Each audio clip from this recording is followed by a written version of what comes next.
Hey guys, Nicholai I'm back at you with another video. This time I'm going to be talking about needgod.net, but it's not really about needgod. It could be about Gavin Ortland icons.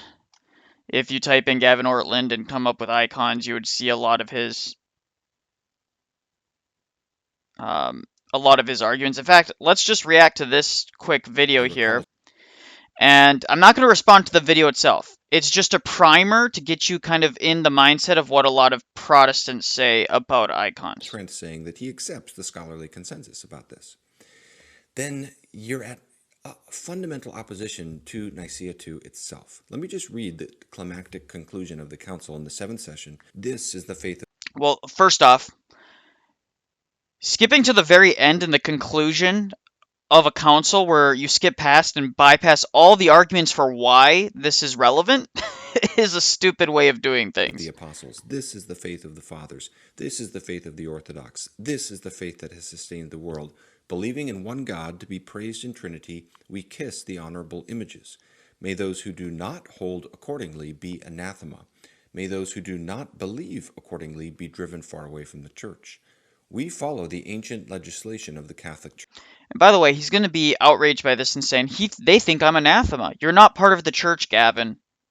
Hey, breaking news! Breaking news! Gavin Ortland is not Orthodox, so the anathema has no meaning towards you. From our point of view, you are not, strictly speaking, a big C Christian. You are heterodox, okay?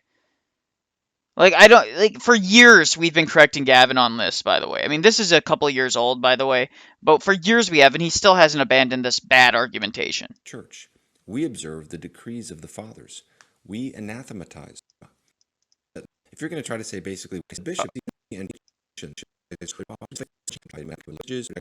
then right then. Okay, sorry, I just wanted to skip past him reading that because it was boring. Come the other anathemas I cited in my first video. So just think about this. You hear their logic. You hear their thinking. It's like, no. This is the faith. This is what the faith of the apostles. This is the faith of the fathers. We don't add or subtract anything to it. We anathematize those who bring in intrusive innovations, you know. And so the view by which Jimmy and Trent are defending Nicaea II is the very thing that the bishops at Nicaea II are condemning with anathema.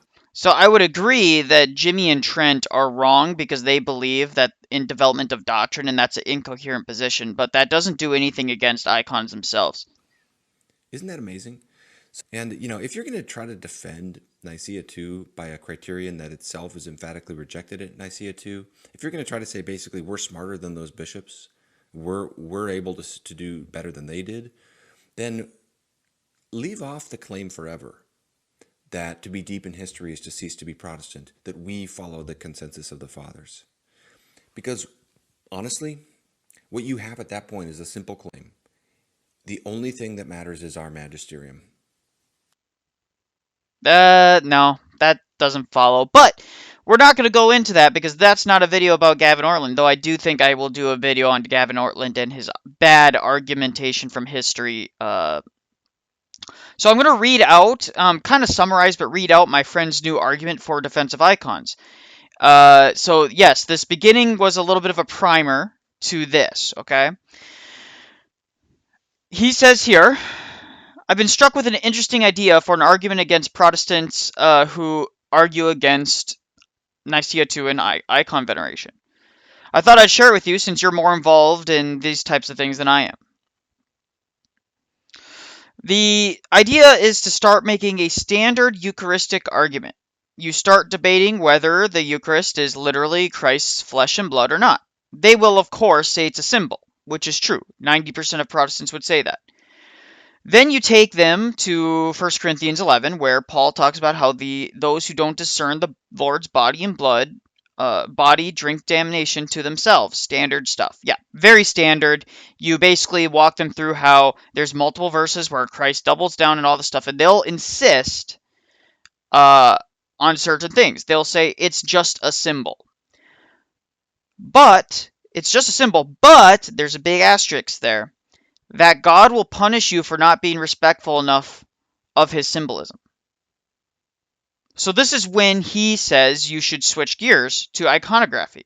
So then you switch and go, so you're saying that disrespect to the symbol passes on to the thing symbolized? They would say yes. And by that same token, respect to the symbol must pass on to the thing symbolized, which is why you would take the Lord's Supper in the first place. And they would have to say yes, because why would you take the Lord's Supper if it was just a memorial? You can remember God's blood. You can remember God's body and blood without taking of the Eucharist from purely their standpoint. If they take communion, it's irrelevant if they take communion or not. What matters is remembering, right? That's take this in remembrance of me. That's optional, right? At least from their standpoint, it's just symbolic, so it's optional. They would have to say yes. At that point, they've just affirmed the same standard of veneration of icons that we do with relics and everything else. So I think it's a strong argument, actually. I think it's a good logic tree to go down, and I think it's very effective at showing the inconsistency in applying the theology. Remember, there's something that I've talked about before, maybe in this video. I don't know if I've talked about it in this video, but I've talked about it before. If your theology is not consistent and can't be applied consistently across all time, spaces, and circumstances, then it's probably not theology that's rooted in truth. Okay? So I think that's really important. This is why sola scriptura simply cannot be true. Why? Because sola scriptura cannot be consistently applied throughout time and space. And I'll go into that in a different argument someday when maybe there's another Sola Scriptura video that I have to make. But yeah, it's very interesting to see there. But for sure, I'm probably going to be doing a video on Gavin Ortlund, but I really think this is a strong argument. I had some time to think on it, and I just don't see any major flaws in it. I don't see how they can really get around the logical consequence of that position. It seems to me that the Eucharist and the fact that they respect communion and they partake in communion because it's showing respect to the symbolism involved absolutely follows.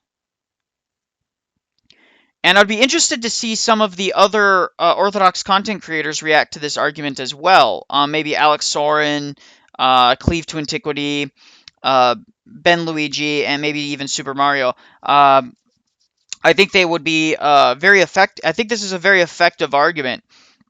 And shout out to my buddy who came up with it. Like I said, if he wants me to shout him out, he just has to DM me, and I will tag him in the video below, give him all the credit.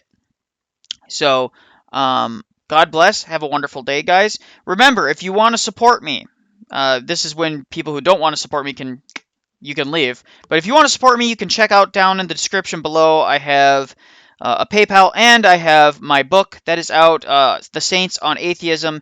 It was approved by my bishop. My bishop reviewed it and said it was fine for me to put it out there.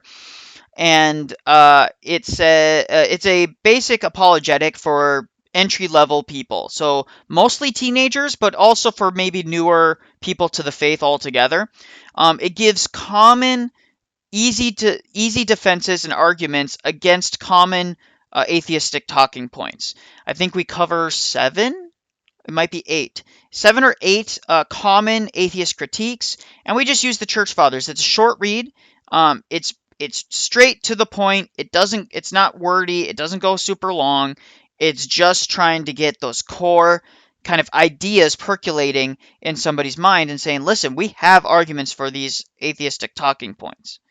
And so it's a good foundation, in my opinion, especially for new people into the faith who maybe haven't experienced too many atheist talking points, particularly younger people. So I highly recommend it. It's in ebook right now, but it will be coming out in paperback. If you want to support me in a more serious fashion, I do have a business. Feel free to reach out to me. It's www.monarchcybersolutions.net. Feel free to reach out to us if you know anybody who could use any of our services, and we do a lot more than just as described on our website. We basically can do anything an IT department can do remotely. For small businesses, churches, anything like that. We can design church websites. We can design websites altogether. We can do app creation. We can do anything that you guys would need. We can come in and help you do. And SEO optimization, digital marketing services, we do it all. So if that is something you want to do and you want to support a company that doesn't outsource cheap labor abroad, that hires IT workers and pays them what they're worth, and is veteran owned, myself, I'm a veteran, then that is going to be very helpful to us. We work with roofing companies. We've worked with gun manufacturing, gun part manufacturers. We work with all sorts of different clients over time, and we've seen a lot of success. So if you guys are interested, please let us know down in the description, down in the comments, or just reach out to us via the website. So, really appreciate the shout out, guys. Really appreciate the support. We just hit 1,000 subscribers. Wow, wow, wow, wow, wow. Would never thought in 30 days I would hit 1,000 subscribers. But here we are. Expect another video here soon. God bless. Have a wonderful day.